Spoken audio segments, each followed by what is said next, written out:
ओम शांति। आज 1 अप्रैल 2023। आज की ईश्वरी वाणी की मुख्य पंक्तियां हैं। मीठे बच्चे, लक्ष्य सोप से आत्मा रूपी वस्त्र को साफ करो।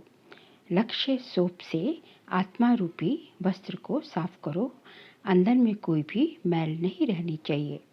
प्रश्न है, पुरुषार्थी बच्चे कर्मों की किस गुह्य गति को जानते हुए पुरुषार्थ में सदा तत्पर रहते हैं? उत्तर है, आत्मा पर अनेक जन्मों के पाप कर्मों का बोझ है। अनेक कड़े संस्कार हैं। उन संस्कारों को बिगड़ योग के परिवर्तन नहीं किया जा सकता। आत्मा पाप कर्म करते करते बिल्कुल मैली हो चुकी है, इसलिए इसको साफ करने की मेहनत करनी है। वह याद के सिवाय साफ नहीं होगी। याद में तूफान भी आएंगे, लेकिन कितने भी तूफान आए वह पुरुषार्थ में सदा लगे रहेंगे। गीत है, मैं एक नन्हा सा बच्चा हूँ। ओम शांति। अब जो आकर के बाप के बच्चे बनते हैं वे खुद ही कहते हैं, हे बाबा, मैं अभी नया छोटा बच्चा हूँ। कोई 1 मास का तो कोई 8 रोज का। यहाँ तो सब छोटे हैं ना। नए बच्चे कहेंगे, हम छोटे हैं। कोई को 20, कोई को 15 वर्ष हुए हैं। वृद्धि को पाते रहते हैं। कहते हैं, बच्चा तो बना हूँ परंतु हूँ छोटा। हमको भी अपना वर्षा दे देना या हमारे ऊपर भी ज्ञान वर्षा करना। ज्ञान वर्षा तो होती है ना। इनको भाग्यशाली रथ कहा जाता है। जिसने ज्ञान गंगा लाई व ज्ञान अमृत लाया, उनके नाम बहुत हैं। भागीरथ भी है, अर्जुन भी है, दक्ष प्रजापति भी कहते हैं। है तो एक ही प्रजापिता जो सभी को लक्ष्य देते हैं। बहुत बच्चे आते हैं जिनके वस्त्र बिल्कुल मैले पुराने हैं। कोई कपड़े कैसे हैं तो कोई कैसे हैं। कोई तो ऐसे सड़े हुए हैं जो धोने से एकदम फट पड़ते हैं। बाबा कहते हैं, ये धोबी घाट कितने वर्षों से चलता आ रहा है। कपड़े धोते ही आए हैं। कोई तो अच्छे हो गए, कोई को तो कितना भी साफ करो फिर भी मैले के मैले रह जाते हैं। ज्ञान की सोटी जोर से लगाओ तो फट पड़ते हैं, भाग जाते हैं। जो साफ नहीं होते, शुद्ध होकर औरों को शुद्ध नहीं बनाते, तो समझा जाता इनकी तकदीर में नहीं है। जो खुद अच्छे बन जाते हैं वह औरों के भी कपड़े धोते रहते हैं। मतलब कि वो औरों को भी ज्ञान स्नान कराते हैं, औरों का भी ध्यान रखते हैं। ये धोबी घाट भी है। आत्मा प्योर होने से फिर शरीर भी प्योर मिलता है। सांवरे से गोरे बन जाते हैं। सांवरे तो इस समय सभी हैं। बाबा तो आए हैं बिल्कुल ही शाहन का शाह बनाने, क्योंकि पाप आत्मा तो सब है ना। इस जन्म का तो पता लग जाता है, आगे के जन्मों का तो पता नहीं लग पड़ता। समझाते हुए फिर भी नहीं समझते, नहीं सुधरते तो समझा जाता शायद आगे कोई पतित होंगे जो संस्कार सुधरते नहीं। जैसे गर्म तवे पर पानी पड़ते ही सूख जाता है। आगे बाबा ने कहा, भगवान आकर लक्ष्य सोप से साफ करते हैं। हर एक की नब्ज देखी जाती है। बाबा तो बिल्कुल सहज समझाते हैं। बच्चे, मुझे याद करने से आत्मा प्योर होती जाएगी। नष्टो मोह भी होना है। मोस्ट बिलवेड बाप है। आधा कल्प भक्तों ने भक्ति की है। द्वापर से लेकर वही फिर देवी देवता बनने वाले हैं। मालूम पड़ जाता है। बाबा कहते हैं, उठते बैठते मुझ बाप को याद करो। जैसे कुमार कुमारी की सगाई हो जाती है तो 1-2 की याद रहती है ना। यहाँ तो साजन को और ही छोड़ भागंती हो जाते हैं। जो साजन स्वर्ग का मालिक बनाते उनको याद ही नहीं करते। ऐसे और कोई कह न सके, मैं कल पहले माफिक अजामिल जैसे पाप आत्माओं का उद्धार करने आया हूँ। कोई का कपड़ा अच्छा है, कोई का मैला है। स्त्री कहती है, बाबा हमको पवित्र शुद्ध बनाओ। पुरुष फिर कहते, मैं तो बिकार बिगर रह नहीं सकता। झगड़ा पड़ जाता है। अबलाओं पर कितने अत्याचार होते हैं। जो पवित्र नहीं बनते वह कितने विघ्न डालते हैं। सन्यासियों को तो कोई रोक नहीं सकता। गवर्नमेंट भी कह नहीं सकती कि तुम्हारे बाल बच्चे की संभाल कौन करेगा। यहाँ इस पर झगड़ा होता है। एक पवित्र बनते, दूसरा फिर अजामिल पापी रह जाते। जो पक्के निश्चय बुद्धि बन जाते, वह कोई की परवाह नहीं करते, बिल्कुल ही नष्टोमुहा बन जाते हैं। राजाई को भी ठोकर मार देंगे। भक्ति मार्ग में मीरा का मिसाल है ना। भक्ति मार्ग में ऐसे बहुत हुए हैं। यहाँ मुश्किल निकलते हैं, हाँ ऐसे भी निकलेंगे। कहेंगे हमको तो पवित्र बनना है, फट से कहेंगे हमको राजाई की कोई परवाह नहीं। जैसे उन राजाओं को रानियों की परवाह नहीं रही, छोड़ दिया, वैसे अब रानियां निकलेंगी जो राजाओं की परवाह नहीं करेंगी। बस हम तो स्वर्ग के मालिक बनते हैं। भक्ति मार्ग में राजाओं के नाम हैं जिन्होंने संन्यास किया है। अभी तो ये है ज्ञान मार्ग, हर एक समझ सकते हैं।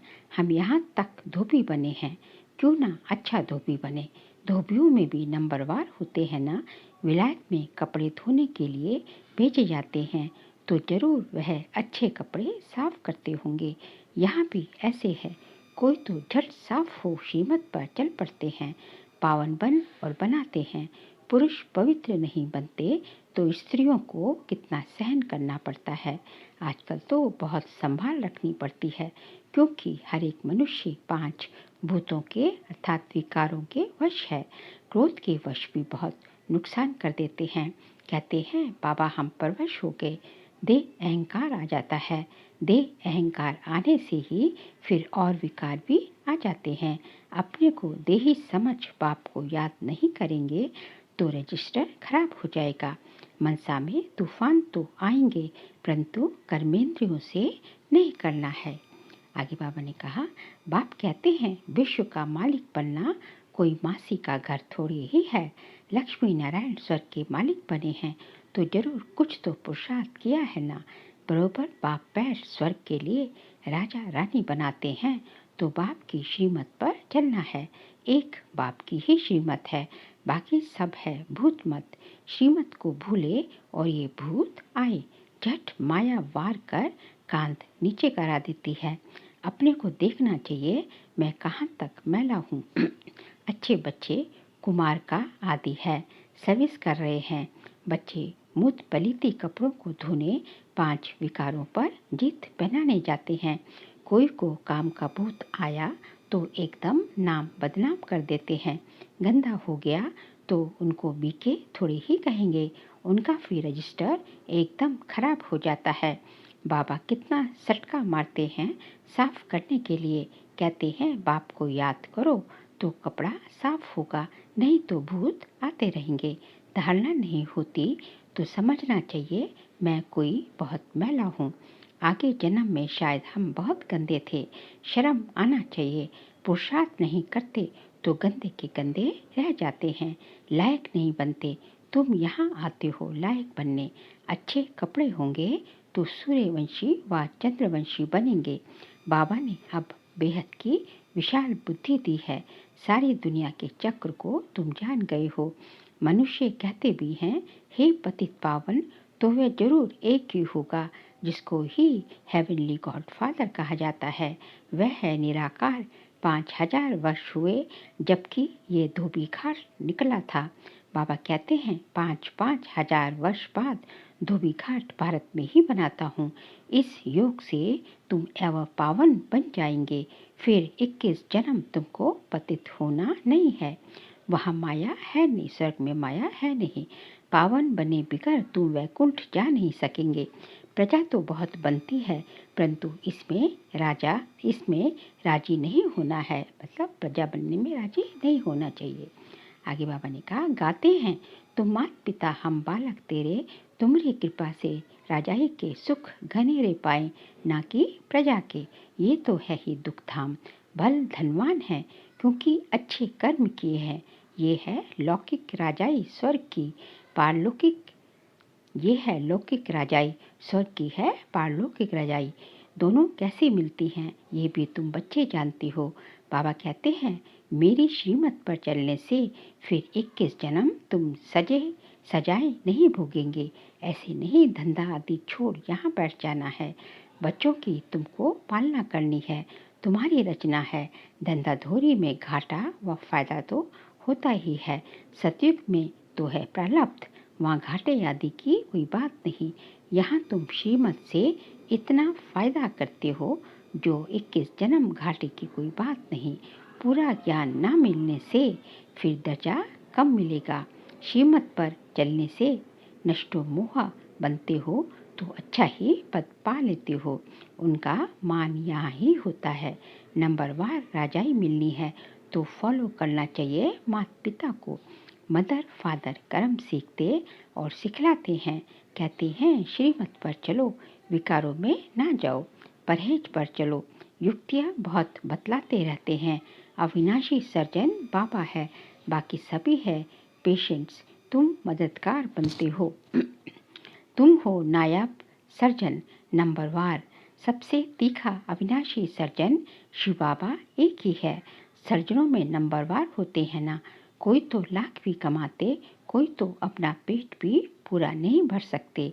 कोई चलते चलते बाप का हाथ छोड़ देते तो उनके लिए कहेंगे ये छी मैले कपड़े हैं। बहुत जन्मों के संस्कार खींचते हैं ना, फिर ज्ञान धारणा नहीं कर सकते, ज्ञान का रंग चढ़ता नहीं। ये भी ड्रामा। बाबा आते ही है सुख देने। साधुओं को भी निर्वाण धाम अपने सेक्शन में भेज देंगे। भारत का जो आदि सनातन देवी देवता धर्म है वह प्रायलोप हो गया है। अपने धर्म कर्म से भ्रष्ट हो गए हैं। देवी देवता कहलाने वाला कोई रहा नहीं।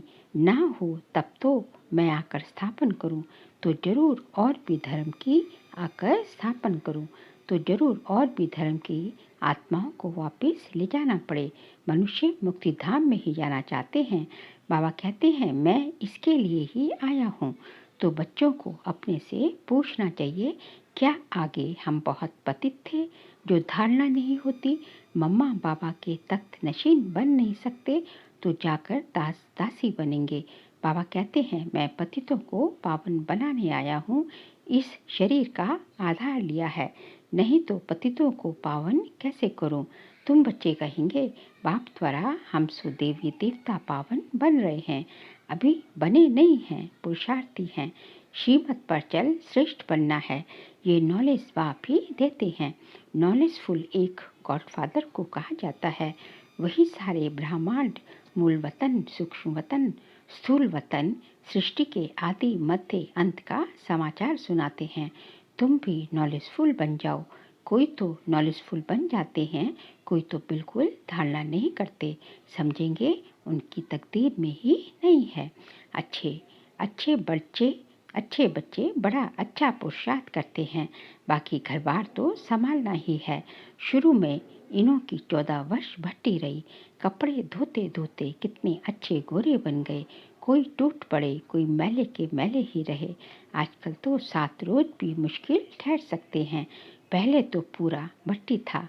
भट्टी नहीं होती तो तुम तैयार कैसे होते? ईंटें भट्टी में पकती है ना, फिर कोई कच्चे रह जाते हैं, कोई टूट पड़ते हैं। यहाँ भी ऐसा है, बहुत कपड़े फट पड़ते हैं। श्रीमत पर नहीं चलने से साफ नहीं होते हैं। अब आत्माओं की परमपिता के साथ सगाई कराई जाती है। शिव बाबा कहते हैं मैं तो एवर पावन हूँ, मुझे याद करते रहो तो तुम पावन बनते जाएंगे। गृहस्थ व्यवहार में रहते ये प्रैक्टिस करो। जो अच्छे बच्चे हैं वह तो झट प्रैक्टिस में लग जाते हैं, खुशी में रहते हैं। रात को जागकर अपनी आत्मा को धोते हैं, समझते हैं पवित्र बनेंगे तो कपड़ा भी पवित्र मिलेगा। इसलिए बाबा कहते नींद को जीतने वाले बनो, निद्रा जीत बनो। बाप को याद करो तो आत्मा पवित्र होगी। अमृत वेले का समय अच्छा है, उसी समय याद करने की राय देते हैं। नींद आए तो आंखों में तेल लगा लो, मतलब पुरुषार्थ करो। श्रीमत मिलती है याद करो। भल माया तूफान लाए तो भी तुम बाबा को याद करो।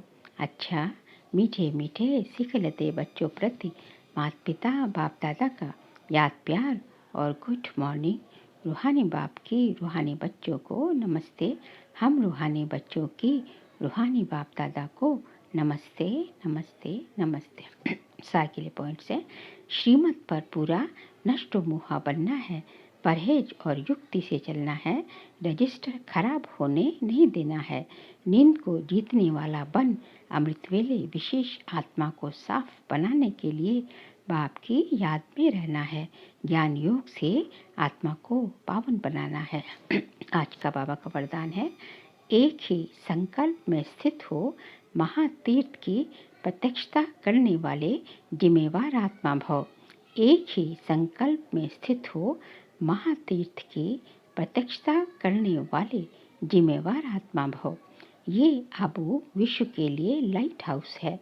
इस महातीर्थ की प्रत्यक्षता करने के लिए सर्व ब्राह्मण बच्चों का एक ही संकल्प हो कि हर आत्मा को यहाँ से ठिकाना मिले, सबका कल्याण हो। जब ये शुभ आशाओं का दीपक हर एक के अंदर जगे, सबका सहयोग हो, तब कार्य में सफलता हो। सबके मन से ये आवाज़ निकले कि ये मेरी जिम्मेवारी है। जब हर एक स्वयं को ऐसा जिम्मेवार समझेंगे, तब प्रत्यक्षता की किरण अब्बा के घर से चारों ओर फैलेगी। अब्बा के घर से मतलब कि जय भगवान के घर से चारों ओर फैलेगी, आबू से चारों ओर फैलेगी। स्लोगन है, अंतर्मुखता की विशेषता को धारण कर लो तो सर्व की दुआएं मिलती रहेंगी। अंतर्मुखता की विशेषता को धारण कर लो तो सर्व की दुआएं मिलती रहेगी। बाबा कह रहे हैं कि जो है आप जो है अंतर्मुखता की गुफा में बस बैठ जाओ, तो जो है जब आप क्योंकि सच्चे तपस्वी को कहाँ दिखाया जाता है, कुटिया में तपस्या करते हैं। तो यहाँ हमें भी जो है अंतर्मुखता की जो है कुटिया में बैठ के जो है तपस्या करनी है। तो जो है जब ऐसी तपस्या होगी तो स्वतः ही हम जो है सर्व की दुआओं के पात्र बनते जाएंगे। आगे जो है एक सूचना है, इस मास की सभी मुरलियाँ निराकार परमात्मा शिव ने ब्रह्मा मुख कमल से अपने ब्रह्मवत्सों अर्थात ब्रह्म कुमार एवं ब्रह्म कुमारियों के सम्मुख 18/1/1969 से पहले उच्चारण की थी। ये केवल ब्रह्म कुमारी की अधिकृत टीचर बहनों द्वारा नियमित बीके विद्यार्थियों को सुनाने के लिए है। अच्छा, ओम शांति।